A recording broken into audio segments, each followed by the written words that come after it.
When I say the world's most valuable resource, what's the first thing that pops in your head? Is it gold? Maybe oil? Diamonds? We're so often taught to think about the stuff we pull from the ground. But what if the most important resource isn't something we mine, but something we are? That's the big idea we're going to dig into today. So here's our game plan. We're going to map out the incredible story of where people live on this planet.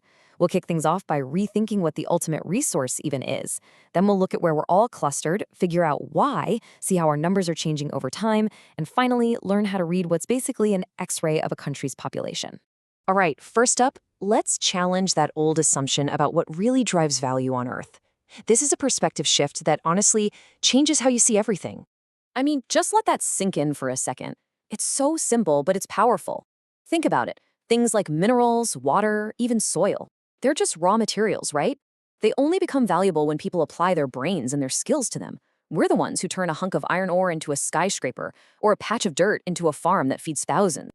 So here's the bottom line. When we talk about human resources, we're really talking about a nation's collective brain power and potential.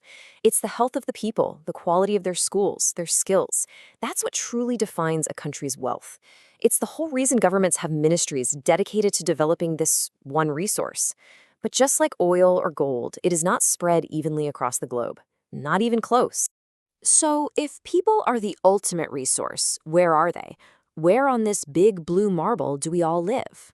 Well, as you're about to see, the picture is lopsided. Just look at this number, 60%. That's the share of the entire world's population that lives in just 10 countries. 10. All of these nations have more than 100 million people, creating these massive, dense hubs of human activity on the planet. And if you zoom out a little, you start to see this really clear pattern. The vast majority of us live north of the equator. In fact, just the continents of Asia and Africa are home to almost 3/4 of every single person on Earth. It creates this wild map of the world with these super crowded spots and then these huge empty spaces. And the contrast is pretty stark, right? On one side, you have these massive concentrations of people in places like Eastern Asia and Western Europe. And on the other, you've got these enormous, practically empty areas like the Sahara Desert, the frozen Arctic, or the deep Amazon rainforest. Now, the term we use to measure all this is population density. It's a really simple idea. You just take the number of people and divide it by the amount of land they live on. The world average is about 51 people for every square kilometer.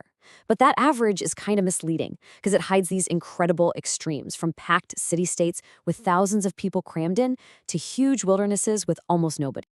Okay, so this brings us to the big question, the core of our third section: why? What are the forces that have been shaping this incredibly uneven human map for thousands of years? Well, the answer is a mix of things, but it really all starts with the land itself. For pretty much all of human history, our survival has depended on finding places that are just easier to live in. It really boils down to this. We're drawn to flat plains, like the Ganga in India, which are just perfect for farming and building cities. We like moderate climates, not extreme heat or cold.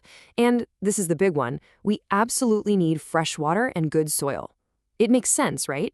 Trying to build a civilization in the Himalayas or a desert is just a much tougher challenge. But hey, geography isn't the whole story. People will also flock to areas where there are mineral deposits, because that means jobs. We move to cities for better schools and hospitals for our kids. We chase economic opportunities in hubs like New York or Mumbai. And of course, you have places with deep cultural or religious meaning, like Jerusalem or Vatican City, that have been drawing people in for centuries. Okay, so now we get where people live and why. Let's add a new dimension to this whole thing in our fourth section, time. Because this human map we've been looking at, it is anything but static. It's constantly changing. If you look at this timeline, you can really see the story of us. For centuries and centuries, human population growth was slow, it was steady, but then, right around 1800, something changes and that curve starts to get steeper. And then, after 1950, it goes almost vertical. The number one reason? A huge drop in the death rate, all thanks to modern medicine and better sanitation. And the engine driving this change is something called the natural growth rate. Now that sounds technical, but the idea is super simple. You just take the number of births and subtract the number of deaths. When the death rate suddenly drops but the birth rate stays high, well, that's when you get the kind of explosive growth we've seen in the last 100 years or so. All right, for our final section, we're going to look at this really cool tool that lets us see the entire structure of a country's population in a single glance. You can think of it like a demographic X-ray. It's called a population pyramid. Basically, it just breaks down a country's population into different age groups, with males on one side and females on the other. But the real story, the amazing insight, comes from its shape. Each shape tells you a unique story about a country's past, its present, and even its future. First up, you've got the classic pyramid shape. This is typical of a country like Kenya. See that really wide base? That tells you a lot of babies are being born. But notice how it gets narrow really fast as you go up.